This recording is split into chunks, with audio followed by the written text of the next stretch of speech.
Saudara-saudaraku yang dikasihi oleh Tuhan, kita akan memulai ibadah kita pada saat ini. Ibadah ini kita awali dengan pengakuan di dalam hati kita bahwa pertolongan kita adalah di dalam nama Tuhan yang menjadikan langit dan bumi, Allah yang setia selama-lamanya dan yang tidak meninggalkan pekerjaan tangannya. Kasih karunia dan damai sejahtera dari Allah Bapa kita dan dari Tuhan Yesus Kristus kiranya ada pada saudara-saudara sekalian. Amin. Shalom. Shalom. Selamat pagi, siang, sore, malam, teman-teman semua. Apa kabar? Luar biasa. Selamat datang di ibadah online Pemuda Remaja. Hari ini bersyukur banget buat penyertaan Tuhan untuk tahun yang baru di 2021. Kita bisa melewati tahun 2020 dengan sukacita dan selalu bersyukur. Pada saat ini kita mau memulai ibadah kita dan teman-teman aku undang untuk bangkit berdiri. Walaupun kita masih ibadah di rumah aja, gak menghilangkan rasa semangat kita untuk memuji dan memuliakan Tuhan.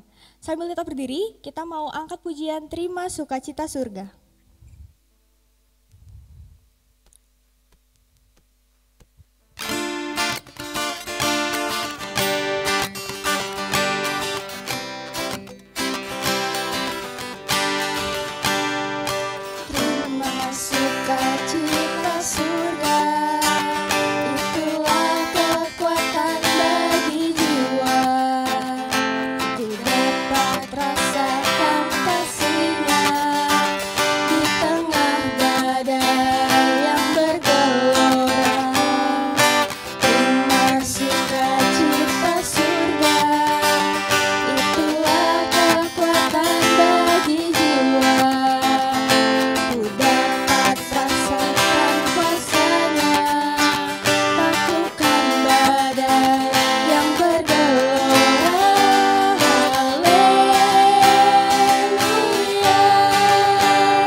Teman-teman dipersilakan untuk duduk kembali.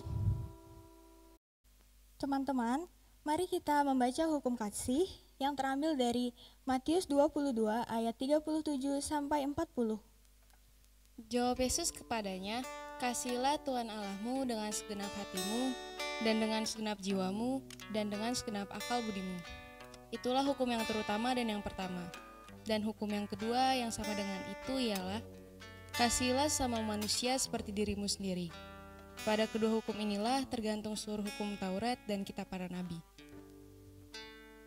Dalam hukum kasih ini, kita selalu diingatkan untuk selalu mengasihi. Tapi, seringkali kita melakukan pelanggaran atau menyakiti hati Tuhan. Untuk itu, aku mau ajak teman-teman untuk berdoa memohon ampun atas segala pelanggaran yang telah kita perbuat. Amin. Mari kita angkat pujian dengan Apa Akan Kubalas.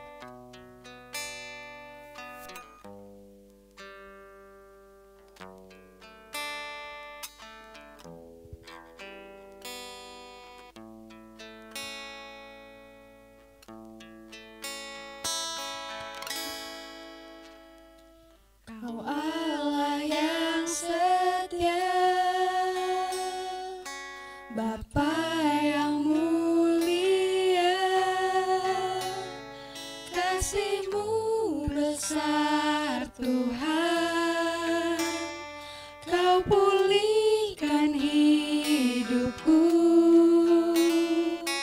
Kaulah harapanku, hidupku dalam-Mu. Terima kasih Tuhan, Kau selamatkan hidupku. Dengan apa kan ku balas segala kebaikan-Mu? Segenap hatiku menyembah-Mu Yesus, ku bersyukur padamu. Dengan apa kan ku balas segala kebaikan-Mu? Segenap hatiku menyembah-Mu Yesus, ku bersyukur padamu selamanya.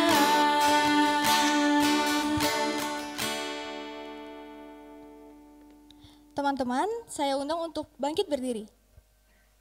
Kita akan membacakan berita anugerah dan petunjuk hidup baru yang terambil dari Mazmur 62 ayatnya yang ke-9. Percayalah kepadanya setiap waktu, hai umat. Curahkanlah isi hatimu di hadapannya. Allah ialah tempat perlindungan kita. Untuk meresponi berita anugerah dan petunjuk hidup baru, mari kita angkat pujian bersama-Mu Bapa.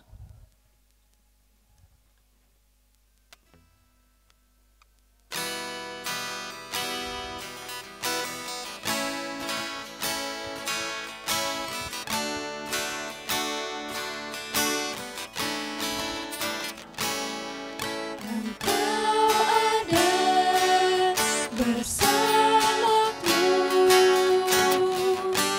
di setiap musim hidupku.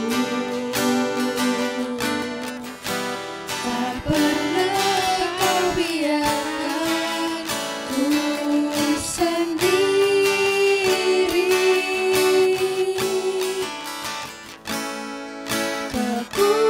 Kekuatan di jiwaku adalah bersama-Mu. Tak pernah ku ragukan kasih-Mu. Bersama-Mu Bapa, ku lewati semua perkenanan-Mu yang teguhkan hatiku. Engkau yang bertindak, memberi pertolongan. Anugerah-Mu besar melimpah bagiku.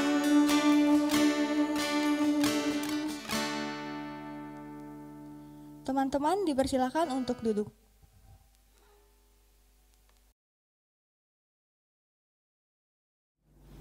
Saudara-saudaraku yang dikasihi oleh Tuhan, kita akan masuk dalam pelayanan firman, dan sebelumnya mari kita berdoa memohon pertolongan Roh Kudus. Ya Roh Kudus, tolonglah kami ketika kami akan membaca Alkitab yang kami imani adalah firman Tuhan. Kami semua lemah dan penuh dengan keterbatasan, oleh sebab itu, biarlah oleh kuasa-Mu ya Roh Kudus, kami sungguh-sungguh berkonsentrasi, memperhatikan firman Tuhan, dan firman-Mu itu menjadi makanan dan minuman bagi jiwa kami, menyegarkan kami, dan memampukan kami hidup sebagai anak-anak Tuhan. Mari Engkau menolong kami, juga pelayan firman pada saat ini juga penuh dengan kelemahan. Tuhan menolong supaya apa yang dikatakan sungguh-sungguh hanya berasal dari Tuhan sendiri. Di dalam nama Tuhan Yesus Kristus kami memohon pertolongan Roh Kudus. Amin. Saudara-saudaraku yang dikasihi oleh Tuhan, firman Tuhan yang akan kita baca dan kita renungkan pada pagi hari ini adalah dari Mazmur 62. Mazmur 62 diberi judul Perasaan Tenang Dekat Allah. Mazmur 62. Saya akan baca untuk kita sekalian. Untuk pemimpin biduan menurut Yedutun Mazmur Daud.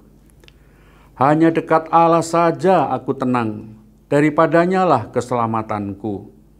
Hanya dialah gunung batuku dan keselamatanku, kota bentengku, aku tidak akan goyah. Berapa lamakah kamu hendak menyerbu seseorang, hendak meremukkan dia, hei kamu sekalian, seperti terhadap dinding yang miring, terhadap tembok yang hendak roboh.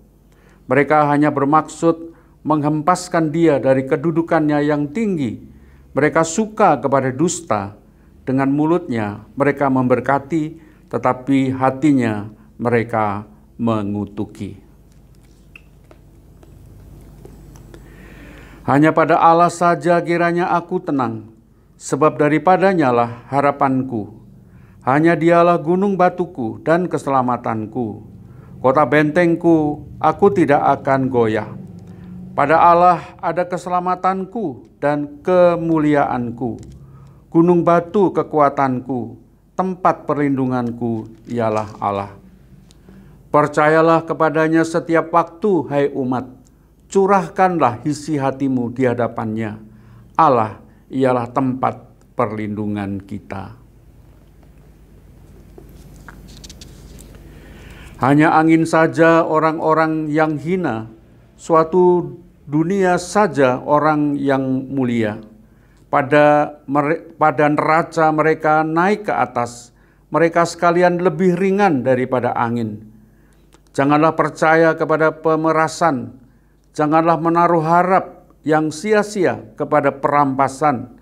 Apabila harta makin bertambah, janganlah hatimu melekat padanya. Satu kali Allah berfirman, dua hal yang aku dengar, bahwa kuasa dari Allah asalnya, dan daripadamu juga kasih setia, ya Tuhan, sebab Engkau membalas setiap orang menurut perbuatannya. Demikianlah firman Tuhan. Yang berbahagia adalah setiap orang yang mendengarkan firman Tuhan dan yang memeliharanya. Saudara-saudaraku yang dikasihi oleh Tuhan, tema kita pada pagi hari ini adalah tenang dalam penyertaan Tuhan. Tenang dalam penyertaan Tuhan. Saudara-saudara, setiap orang pasti mengendaki kehidupannya, dirinya, keluarganya, merasa tenang. Setiap orang pasti ingin hatinya tentram, tidak dikacaukan oleh berbagai situasi yang bisa membuat dia galau, membuat dia marah, membuat dia kecewa, membuat dia takut, membuat was-was dan sebagainya. Dan itulah yang saya kira dirindukan oleh setiap pribadi, mulai dari anak sampai orang tua, orang dewasa menginginkan ketenangan di dalam hatinya. Keluarganya tidak ada cekcok, masyarakat di mana dia tinggal penuh dengan kedamaian, saling menghargai, tidak ada konflik, tidak ada perselisihan. Kita juga menghendaki bangsa dan negara kita tenang, tidak ada demo, tidak ada kerusuhan, tidak ada bencana dan seterusnya dan sebagainya. Tetapi realitasnya, saudara-saudaraku yang dikasihi oleh Tuhan, kondisi-kondisi atau keadaan tenang itu seringkali tidak terjadi di dalam diri kita, tidak terjadi di dalam keluarga kita, tidak terjadi di dalam masyarakat kita.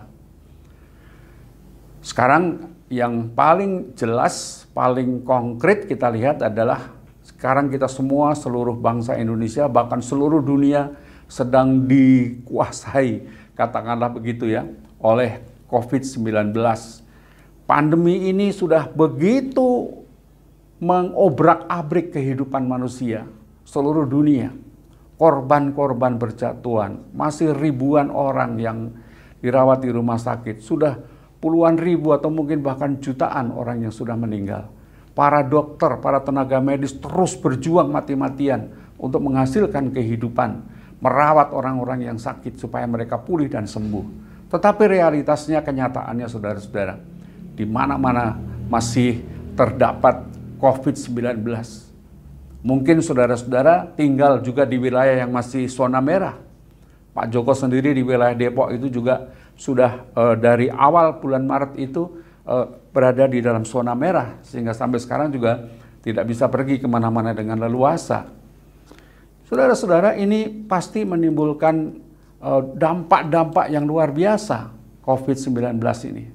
Kita tidak bisa pergi ke sekolah, kita tidak bisa pergi ke gereja, kita tidak bisa pergi jalan-jalan dengan bebas. Ada banyak pembatasan-pembatasan yang harus kita lakukan. Tidak seperti sebelumnya. Dan lebih daripada itu, dampak-dampak yang paling mengerikan atau paling menakutkan adalah banyak orang kehilangan pekerjaan. Karena apa? Banyak perusahaan yang tutup. Banyak perusahaan yang harus mengetatkan kondisi perusahaannya, tidak bisa membayar gaji karyawan dan sebagainya karena pemasukan yang menurun.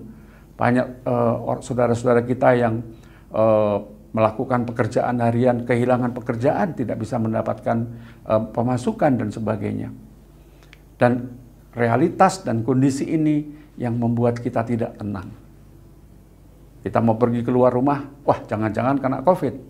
Kita mau pergi ke gereja, jangan-jangan kita ketularan. Kita mau melakukan sesuatu, ada jangan-jangan. Ini sesuatu yang tentu tidak membuat hati kita tidak tenang. Yang kedua, saudara-saudara, realitas yang kita hadapi sekarang ini juga kita berada pada masa di mana musim hujan sudah mulai turun. Sudah banyak bencana terjadi. Ada gunung meletus, ada tanah longsor, ada gempa bumi, ada banjir, dan berbagai-bagai bencana alam. Ini pasti juga menimbulkan kegalauan, ketakutan, was-was, hati yang tidak tenang. Kalau hujan sudah begitu deras, jangan-jangan rumah kita kebanjiran. Ketika kita berada di dalam situasi yang tenang, kemudian membaca televisi atau melihat televisi bahwa ini ada gempa bumi, ada gunung meletus, ada banjir dan sebagainya. Pasti juga akan menimbulkan hati kita yang tidak tenang. Saudara-saudara, ketika kita merasa tidak tenang, ketika kita merasa tidak nyaman di dalam kehidupan kita, pasti kita ingin mencari jalan keluar. Gimana jalan keluarnya? Mazmur 62, saudara-saudara, menggambarkan bagaimana kesulitan Raja Daud. Seorang raja pun juga mengalami hati yang tidak tenang. Hati yang galau, hati yang was-was, hati yang takut. Daud digambarkan di sini sedang menghadapi masalah besar yang membuat hidupnya tidak tenang. Dan keadaan Daud sangat kritis. Kita bisa membaca ayatnya yang keempat. Dia menggambarkan dirinya seperti dinding yang miring, seperti tembok yang hendak roboh. Bayangin aja saudara-saudara, seorang raja merasakan hatinya seperti dinding yang miring, tembok yang hampir roboh, tinggal mendorong, hancur. Jadi ini menggambarkan kondisi yang sangat tidak nyaman, sangat tidak tenang. Dan bahkan kondisi yang memprihatinkan itu, Alkitab juga menceritakan misalnya dalam 2 Samuel 15, Daud akhirnya melarikan diri dari Yerusalem, pergi dari Yerusalem, meninggalkan kerajaannya, meninggalkan tahtanya, pergi. Loh, apa yang terjadi dalam diri Daud? Ternyata ada sesuatu yang sangat membahayakan dirinya, kerajaan dan bahkan kekuasaannya adalah ketika ada pemberontakan. Ada pemberontakan yang justru dimotori oleh anaknya sendiri. Bayangkan saja. Seorang anak memberontak terhadap orang tuanya. Seorang Absalom, nama anak Daud ini, ingin mengambil alih kekuasaan orang tuanya. Dia ingin menjadi raja juga. Dan untuk itu dia melakukan banyak tindakan-tindakan, melakukan banyak gerakan, melakukan trik-trik dan dikatakan di dalam ayat yang ke-6, misalnya di sana dia berdusta, dia memeras, dia melakukan hal-hal yang seharusnya tidak dilakukan. Antara lain misalnya kita bisa membaca di dalam Alkitab bagaimana Absalom ini mempengaruhi rakyat, mempengaruhi masyarakat banyak, supaya masyarakat banyak itu tidak senang kepada bapaknya, kepada raja yang sedang berkuasa. Caranya apa? Caranya adalah dia mempengaruhi, dia mendatangi orang-orang supaya ketika mereka punya masalah, kemudian si Absalom ini memberikan jalan keluar. Dia pura-pura bersikap manis, setiap orang yang ditemuinya, dirangkulnya, dipeluknya, diterimanya dengan baik, tetapi sebenarnya di hatinya ada maksud tertentu. Jadi digambarkan di dalam Alkitab, saudara-saudara, orang-orang yang mau datang pergi kepada raja untuk meminta keadilan misalnya, dicegat oleh Absalom. Jangan pergi ke raja, datang saja kepada saya, apa masalahmu? Lalu kemudian diberikan jalan keluar dengan mungkin diberi uang ataupun diberi apapun, lah dibujuk sedemikian rupa sehingga dia tidak pergi ke raja. Sehingga banyak orang sekarang menjadi simpati kepada Absalom. Wah, ini raja kita yang baik, ini raja kita yang benar, kita dukung dia, kita support dia. Dan Absalom menjadi semakin merasa besar, ya, punya kekuatan yang besar, dan oleh sebab itu dia memberontak kepada ayahnya. Dan kita membaca dari 2 Samuel 15 juga, Daud karena tidak tenang hatinya, ia meninggalkan kerajaannya, dia membawa pasukannya, orang-orang yang setia kepadanya pergi keluar dari Yerusalem. Dan bahkan juga keluarganya sebagian ditinggalkan di Yerusalem. Bagaimana kemudian Daud ini mencoba mendapatkan ketenangannya? Dia ingin tenang juga dong, dia ingin aman juga, dia ingin tetap menjadi raja yang kuat dan berpengaruh dan melindungi masyarakatnya. Rupanya saudara-saudara lari meninggalkan kerajaannya, lari meninggalkan Yerusalem, itu juga bukan solusi yang terbaik. Bukan jalan keluar yang terbaik. Bukan sesuatu yang bisa memecahkan masalah. Jalan yang diambil oleh Daud ini dengan meninggalkan kerajaannya. Tetapi yang menarik juga adalah saudara-saudara, diceritakan di dalam Alkitab bahwa ketika dia mengalami ancaman pemberontakan dari anaknya, Daud ini dia tidak meminta pertolongan bangsa lain atau negara lain untuk melindungi dirinya.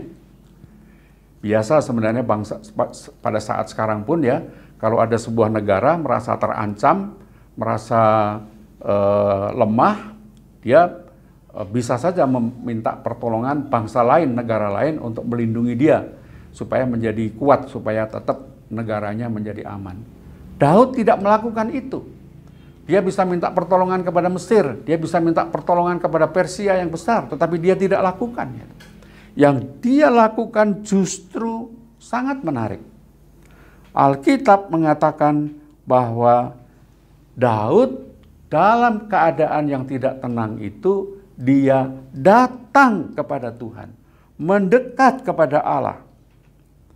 Beberapa kali saudara-saudara kita baca di dalam bacaan kita, saya mencatatnya ada 4 kali ya, 4 kali dikatakan. Misalnya dalam ayat 2, hanya dekat Allah saja aku tenang, daripadanya lah keselamatanku. Saya mau menggarisbawahi kata hanya. Hanya dekat Allah saja aku merasa tenang. Ayat yang ketiga, hanya dialah gunung batuku dan keselamatanku, kota bentengku, aku tidak akan goyah. Ayat 6, hanya pada Allah saja kiranya aku tenang. Diulangi lagi, hanya kepada Allah aku merasa tenang. Ayat yang ketujuh, hanya dialah gunung batuku dan keselamatanku. 4 kali dikatakan, hanya kepada Tuhan. Hanya dialah gunung batuku dan juru keselamatanku. Kata hanya, saudara-saudara, artinya apa? Artinya adalah semata-mata. Kata hanya juga di dalam Alkitab disebutkan sebagai the only one. Kepada Allah the only one, satu-satunya Daud mau datang kepada Tuhan. Jadi tidak ada yang lain. Satu-satunya hanya kepada Allah saja yang mendapatkan ketenangan. Bayangkan aja saudara-saudara, seorang raja yang bergelimang kekuasaan, bergelimang uang juga, terpanya itu tidak mendatangkan damai di dalam hatinya. Dan dia hanya datang kepada Tuhan. Allah disebutnya sebagai gunung batu keselamatan, kota benteng. Ini disebutkan sampai 3 kali. Ayat 3, 7, dan 8. Gunung batu keselamatan, kota benteng. Saudara-saudara, di wilayah Palestina yang berbukit-bukit, bergunung-gunung, gunung itu menjadi sebuah simbol, tempat yang aman, tempat untuk berlindung. Dan di dalam gunung itu seseorang akan merasa terbebas dari ancaman binatang buas, ancaman cuaca yang ekstrim karena panas atau karena dingin. Ya, di dalam gunung, di dalam gua-gua itu merasa aman. Allah itu digambarkan sebagai tempat berlindung seperti gunung yang tidak goyah, yang kuat. Lalu kemudian juga digambarkan Allah itu sebagai kota benteng. Kota benteng keselamatanku, perlindungan. Saudara-saudara, kalau saudara perhatikan, banyak kerajaan-kerajaan pada masa lalu melindungi dirinya dengan benteng yang besar, benteng yang kuat, benteng yang tinggi. Kalau saudara ke Jogja, di sana ada benteng, bekas-bekas benteng yang mengelilingi keraton Jogja. Dan benteng itu begitu besar, begitu kuat untuk berlindung supaya kerajaan tidak diserang. Ada sebuah benteng yang paling terkenal di dunia sekarang ini. Apa itu? Benteng Cina atau tembok Cina, The Great Wall of China. Benteng itu dibangun sebegitu tinggi, kuat, dan panjang untuk melindungi negara Cina dari bangsa-bangsa yang lain. Tuhan itu digambarkan seperti itu, seperti benteng yang melindunginya. Hanya di dalam Tuhan, satu-satunya Allah yang menjadi tempat perlindungan, Daud merasa aman, merasa tenang. Dan ketika dia merasa tenang, maka dia bisa berpikir jernih, dia bisa berpikir baik, sehingga dia tidak lagi merasa penuh kekhawatiran. Apa saudara-saudara yang dihasilkan oleh Daud ketika ia bersandar hanya kepada Tuhan? Kita bisa membaca di bagian-bagian akhir saudara-saudara di ayat yang ke-10, saya akan bacakan. Ayat 10, Mazmur 62. Hanya angin saja orang-orang yang hina, suatu dusta saja orang-orang yang mulia. Pada neraca mereka naik ke atas. Mereka sekalian lebih ringan daripada angin. Bayangin saudara-saudara. Jadi musuh-musuhnya, pemberontak-pemberontak itu dianggapnya sebagai angin saja. Ringan. Katakan tadi neracanya naik gitu kan. Kalau timbangan itu saudara-saudara, kalau yang satu naik berarti dia lebih ringan daripada satu yang turun. Jadi pemberontak-pemberontak itu dianggap seperti angin, ringan. Artinya apa?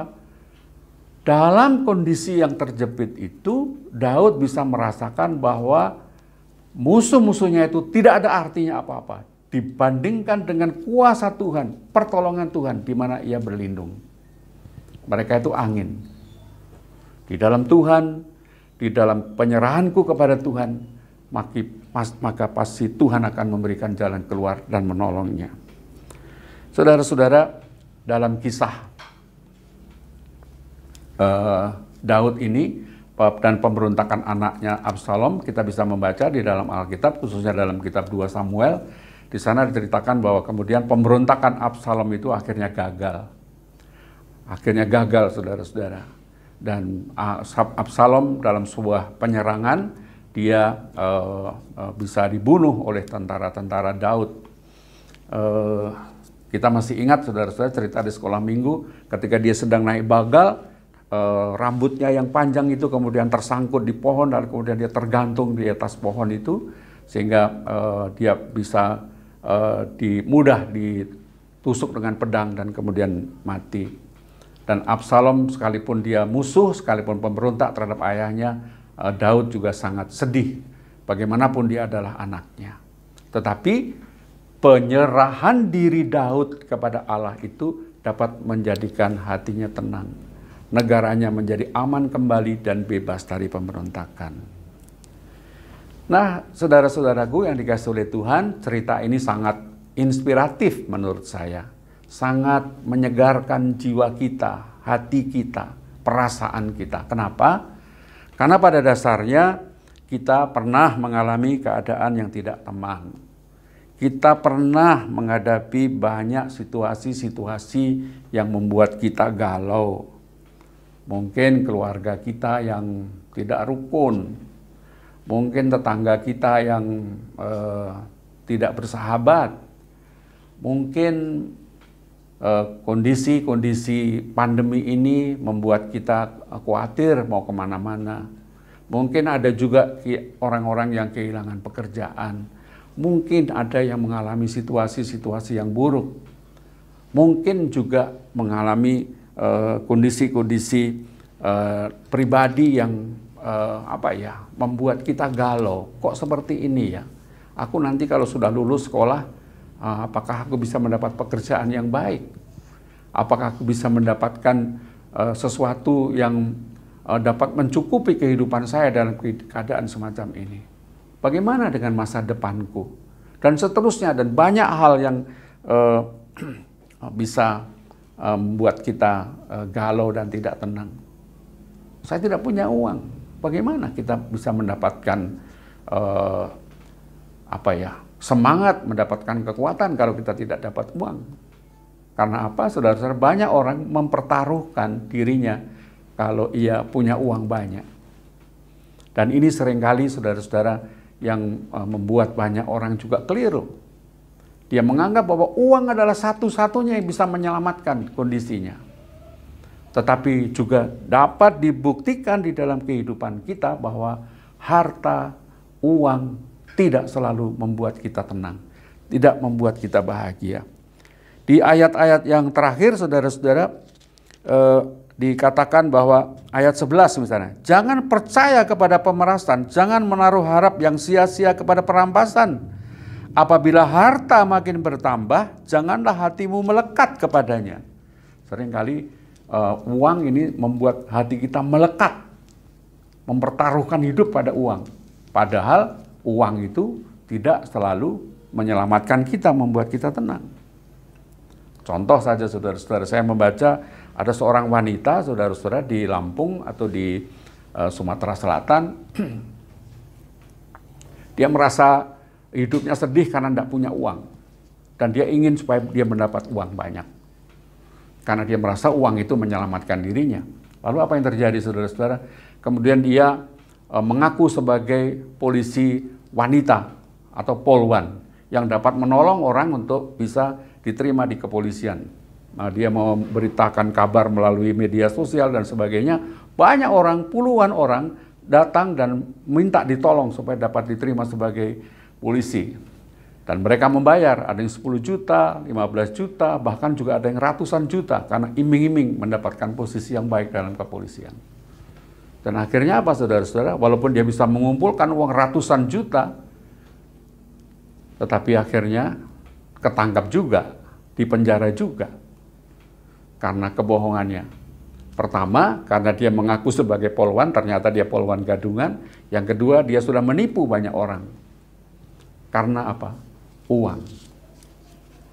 Jadi benar kalau dikatakan bahwa Rasul Paulus mengatakan kepada Timotius, hati-hati, akar semua kejahatan adalah cinta uang. Bukan uangnya ya sebenarnya, cinta uang, keinginan kita mendapatkan uang sebanyak-banyaknya. Sehingga banyak orang yang melakukan apa saja untuk mendapatkan uang sebanyak-banyaknya. Antara lain juga dengan melawan hukum atau melanggar hukum, korupsi dan sebagainya. Dan itu sudah banyak contoh di dalam kehidupan kita. Nah, saudara-saudara, firman Tuhan pada saat ini mengingat dan mendorong kita sebagai anak-anak Tuhan Andalkanlah Tuhan dalam segala sesuatu. Ketika engkau nggak tenang, ketika engkau punya masalah, ketika engkau galau, pertama-tama datanglah kepada Tuhan, minta pertolongan kepada Tuhan, maka Tuhan akan memberikan ketenangan. Kalau kita sudah tenang, maka kita sudah berpikir jernih, kita bisa berpikir lapang, kita bisa mempertimbangkan segala sesuatunya dengan baik. Walaupun mungkin itu akan melalui proses yang tidak sedikit. Tetapi percayalah bahwa ketika kita mengandalkan Tuhan, maka segala sesuatu bisa kita selesaikan dengan hati dingin, dengan pikiran yang terbuka, ya, banyak pertimbangan sehingga segala sesuatu dapat kita selesaikan dengan baik. Ayat 9 saya kira menjadi kunci dari apa yang harus kita lakukan supaya hati kita tenang. Ayat 9 saya bacakan untuk kita semua. Percayalah kepadanya setiap waktu, hai umat. Percayalah kepadanya setiap waktu, hai umat. Percaya. Apa sih artinya percaya? Percaya itu bukan sekedar pikiran, bukan sekedar pengetahuan, bukan sekedar teori. Kalau kita percaya, oh aku percaya sama Tuhan. Kalau cuma begitu aja, iblis pun juga tak percaya sama Tuhan gitu kan. Percaya kepada Tuhan itu artinya sebuah tindakan, sebuah aksi, sebuah sikap hidup.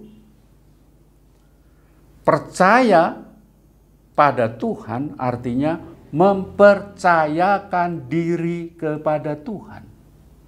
Mempercayakan diri kepada Tuhan, mempertaruhkan hidupnya kepada pertolongan Tuhan, perlindungan Tuhan, kasih Tuhan. Itu artinya percaya.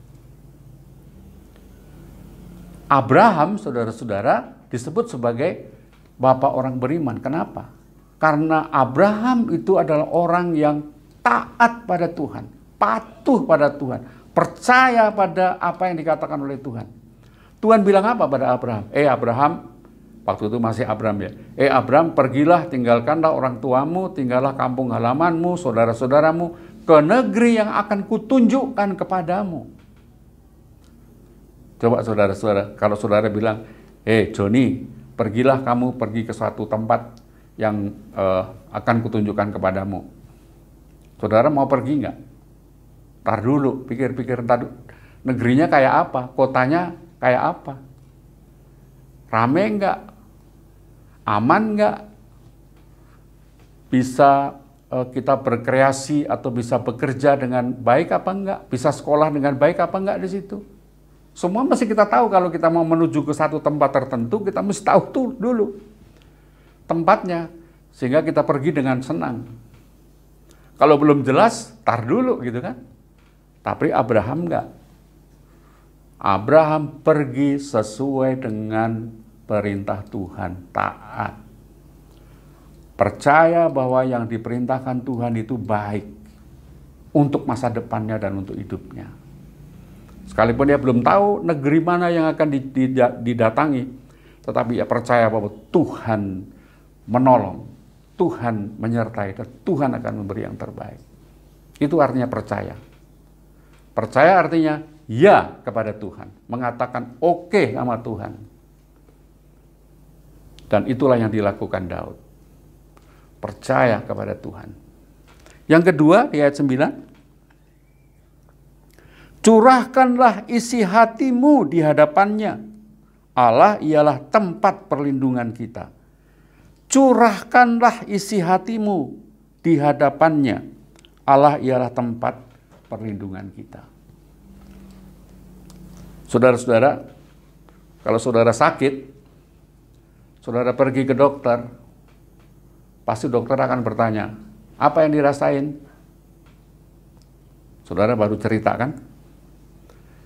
Kalau saudara mau sembuh dengan sungguh-sungguh dan betul-betul disembuhkan oleh dokter itu, saudara mesti mengatakan apa saja yang saudara rasakan. Tidak boleh disembunyikan. Oh, kami baik-baik aja kok dokter, padahal jantungnya suka deg-degan gitu kan. Oh, baik-baik saja kok, padahal kalau makan sesuatu kita alergi dan sebagainya. Kalau kita mau datang meminta kesembuhan dari dokter, maka kita harus mengatakan semua keluhan kita, semua masalah kita, semua kelemahan kita katakan pada dokter, sehingga dokter bisa mengatakan, oh Bapak ini sakitnya begini, oh saudara ini sakitnya seperti ini, obatnya seperti ini, beli apotek, sembuh. Demikian juga kepada Tuhan. Kalau engkau punya masalah, ketika engkau hatimu tidak tenang, kalau kamu galau, kalau kamu seperti bingung tentang masa depanmu, datang kepada Tuhan. Percaya pada pertolongannya, pertama. Lalu yang kedua, curhatlah sama Tuhan. Katakan semua pergumulanmu, apa dosamu, apa kesalahanmu, apa kekeliruanmu, apa harapanmu, apa mimpimu, apa keinginanmu, apa kebutuhanmu kepada Tuhan. Tuhan adalah, tadi dikatakan apa? Ialah tempat berlindung kita. Jangan mencurahkan pikiran kita kepada orang-orang yang nggak jelas, tapi kepada Tuhan yang jelas mengasihi kita, menolong kita. Nah, saudara-saudaraku yang dikasihi oleh Tuhan, pendek kata, firman Tuhan pada saat ini ingin menegaskan kepada kita, di tengah-tengah kegalauan kita, di tengah-tengah masalah yang kita hadapi, di tengah-tengah kesulitan yang kita hadapi pada saat ini, Tuhanlah satu-satunya menjadi tempat di mana kita mendapatkan ketenangan, mendapatkan damai, mendapatkan sukacita, mendapatkan pertolongan. Tidak berarti bahwa kalau kita sudah berdoa, sudah menyerahkan diri semua pada Tuhan, semua beres. Tidak juga. Perlu ada sebuah tindakan. Abraham harus pergi meninggalkan kampung halamannya. Harus berjalan bertahun-tahun. Harus mengikuti petunjuk-petunjuk Tuhan. Itu juga yang kita lakukan. Kita sebagai pelajar, kalau mau sukses, mau punya masa depan yang baik, jangan hanya galau, waduh nanti gimana masa depanku ya. Enggak, belajar.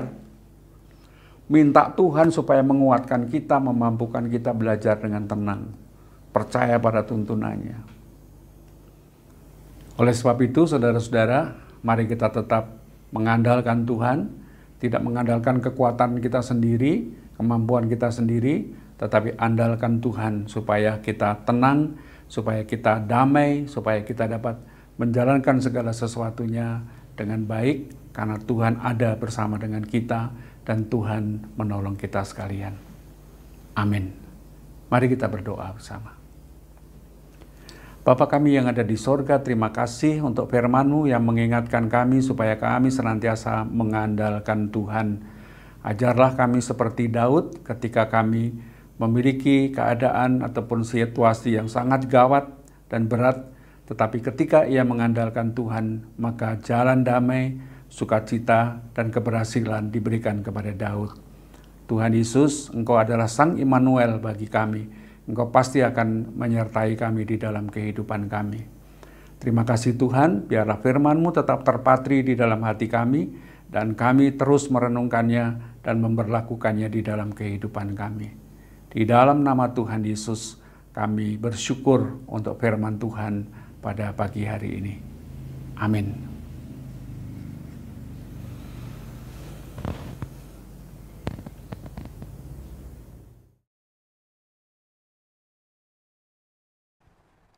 Teman-teman pemuda remaja, saya undang untuk bangkit berdiri. Bersama dengan umat Tuhan, marilah kita ucapkan pengakuan iman kita dengan mengucapkan pengakuan iman rasuli. Aku percaya kepada Allah, Bapa yang Maha Kuasa, Khalik langit dan bumi, dan kepada Yesus Kristus, Anak-Nya yang tunggal Tuhan kita, yang dikandung daripada Roh Kudus, lahir dari anak darah Maria, yang menderita di bawah pemerintahan Pontius Pilatus, disalibkan, mati, dan dikuburkan, turun ke dalam kerajaan maut. Pada hari yang ketiga, bangkit pula dari antara orang mati.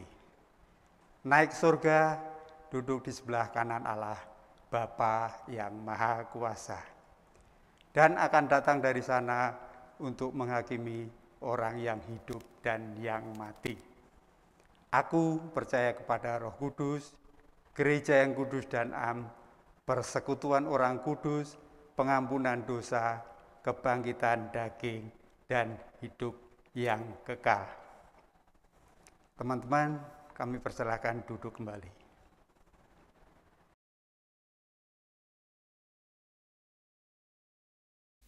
Teman-teman, kita akan mengumpulkan persembahan.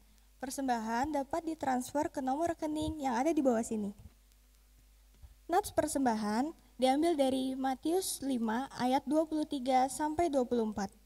Sebab itu, jika engkau mempersembahkan persembahanmu di atas mezbah dan engkau teringat akan sesuatu yang ada dalam hati saudaramu terhadap engkau, tinggalkanlah persembahanmu di depan mezbah itu dan pergilah berdamai dahulu dengan saudaramu, lalu kembali untuk mempersembahkan persembahanmu itu. Mari kita angkat pujian dari Kidung Jemaat 337, Betapa Kita Tidak Bersyukur.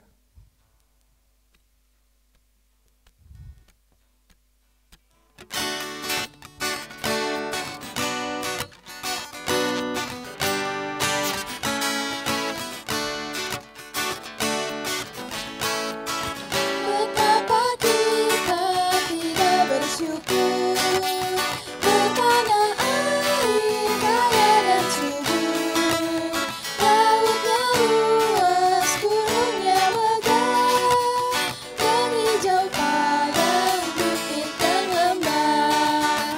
Itu semua berkat karunia Allah yang agung maha kuasa.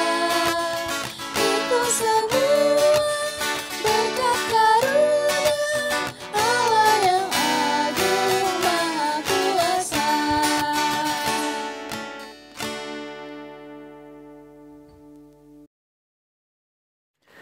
Marilah kita bersatu di dalam doa.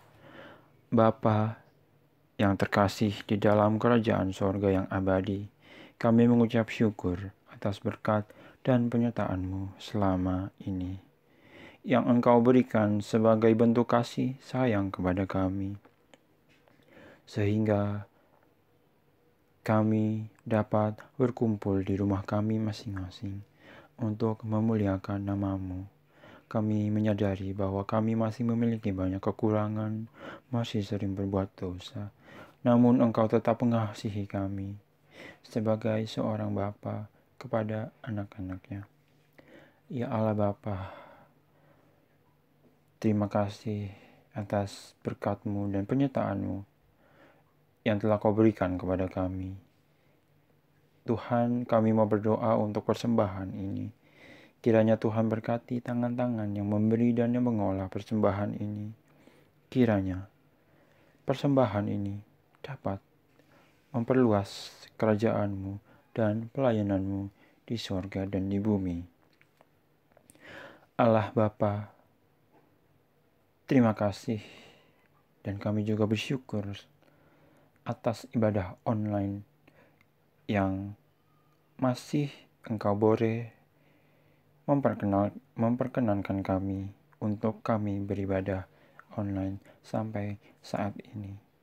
Kiranya Tuhan Engkau mau sertai ibadah ini, sertai persiapan dan segalanya yang telah dilakukan agar ibadah ini dapat berjalan sesuai dengan kehendak-Mu saja.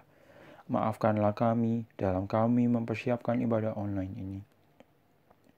Kami masih sering lalai, kami juga memiliki kekurangan. Kami bukanlah manusia yang sempurna, karena kesempurnaan ini hanya milik Engkau saja, ya Bapa. Kami mau berdoa untuk persekutuan pemuda remaja. Kiranya Tuhan bimbing, sertai, agar kami dapat terus berjalan di jalan-Mu. Berdoa untuk yang undur dari persekutuan pemuda dan remaja. Kiranya Tuhan jamah hati mereka. Engkau mau membukakan setiap hati para pemuda dan remaja agar dapat bersekutu kembali. Yang sedang sekolah atau yang sedang menempuh pendidikannya, kiranya Tuhan bimbing agar anak-anak-Mu dapat terus belajar dan berjuang dalam menempuh pendidikannya, agar mendapatkan hasil yang terbaik. Yang sedang mencari pekerjaan, Tuhan bimbing, Tuhan sertai terus dan tunjukkan jalan-Mu, agar mereka mendapatkan pekerjaan yang layak sesuai dengan bidangnya. Berdoa untuk yang sedang mencari pasangan hidup, kiranya Tuhan persatukan dengan yang sepadan dan seiman. Berdoa untuk yang menantikan buah hati, agar terus berpegang harapan di dalam-Mu saja. Tuhan Allah Bapa, berdoa untuk pengurus Kompa Korem. Kiranya Tuhan sertai, tuntun, agar mereka mampu melayani-Mu dengan sepenuh hati dan takut akan Tuhan. Berdoa untuk program. Kiranya Tuhan mau memberkati, menyertai selalu. Tuhan, kami juga bersyukur pada masa pandemi ini kami boleh terus melakukan program yang dibuat oleh Kompa Korem. Kiranya program ini dapat berjalan terus sesuai dengan kehendak-Mu saja.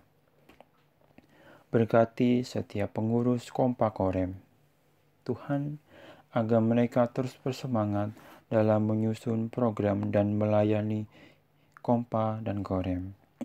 Kami mau berdoa untuk pendeta, majelis, dan jemaat. Kiranya Engkau berkati mereka selalu, pelayanannya, keluarganya, dan sebagainya. Kami juga mau berdoa untuk badan, wilayah, dan komisi. Kiranya Kau sertai agar mereka mampu melayani-Mu selalu, dan berkati juga pelayanan yang sudah mereka lakukan untuk gereja ini. Berkati program yang sudah mereka buat. Kiranya program yang direncanakan dapat berjalan sesuai dengan kehendak-Mu saja. Tuhan, begitu banyak program gereja yang telah berjalan dan yang sedang direncanakan. Kami tahu ya Tuhan, kami memiliki kekurangan dalam menyusun program gereja. Kiranya Tuhan senantiasa menuntun kami dalam menyusun program gereja ini, agar dapat berjalan sesuai dengan kehendak-Mu saja. Tuhan Allah, kami mau berdoa untuk bangsa dan negara Indonesia ini. Kiranya semoga bangsa ini dapat menjadi bangsa yang maju dan kuat.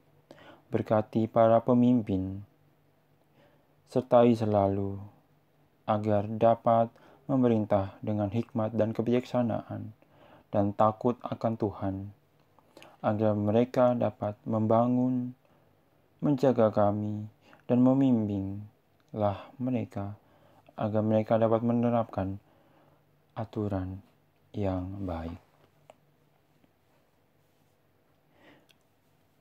Demi kemakmuran dan kesejahteraan rakyat Indonesia, untuk juga kemuliaan nama-Mu ya Allah. Pada saat ini, kita semua sedang mengalami masa yang sulit. Kami tahu, kita semua sedang mengalami pandemi COVID-19. Ya Tuhan, kiranya Engkau mau jamah kami, agar kami mampu melawan COVID-19 ini, agar COVID-19 ini tidak terus menyebar.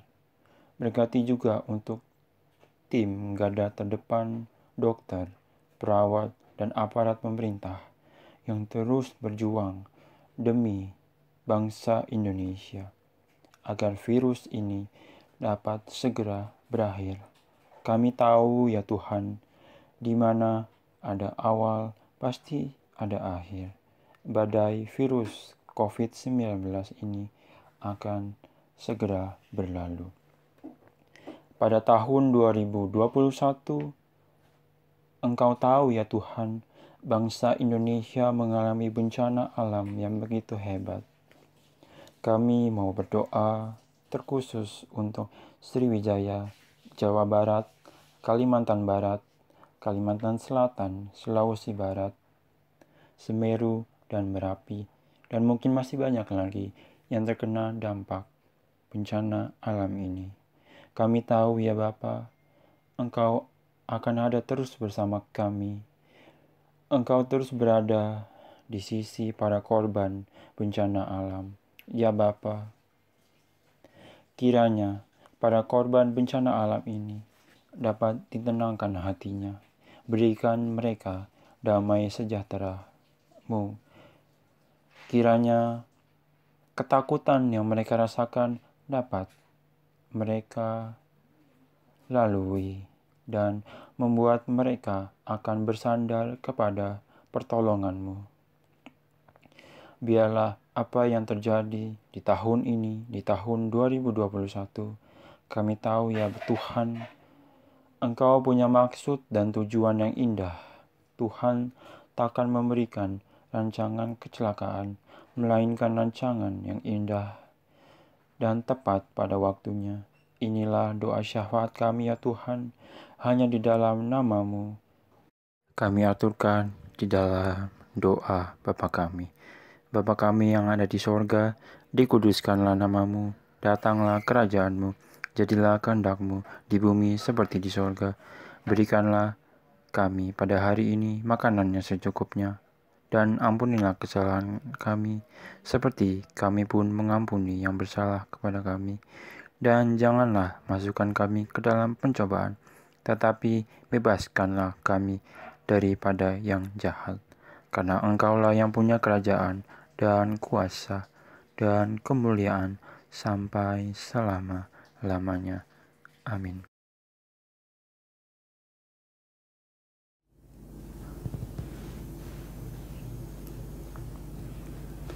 Saudara-saudaraku yang dikasihi oleh Tuhan, kita akan mengakhiri ibadah kita dan melanjutkan pekerjaan pelayanan kita di dalam kehidupan kita sehari-hari. Sekarang arahkanlah hatimu kepada Tuhan dan terimalah berkat Tuhan. Tuhan memberkati engkau dan melindungi engkau. Tuhan menyinari engkau dengan wajah-Nya dan memberi engkau kasih karunia. Tuhan menghadapkan wajah-Nya kepadamu dan memberi engkau damai sejahtera. Amin.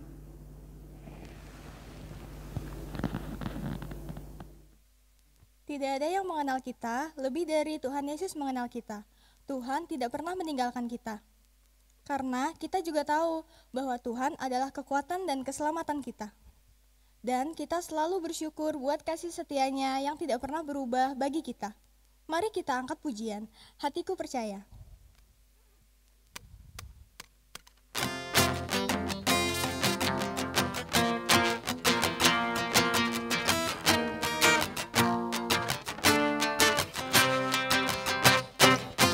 Tuhanlah kekuatan dan mazmurku,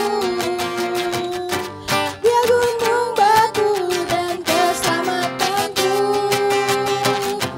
Hanya padamu hatiku percaya.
Tuhan Yesus memberkati.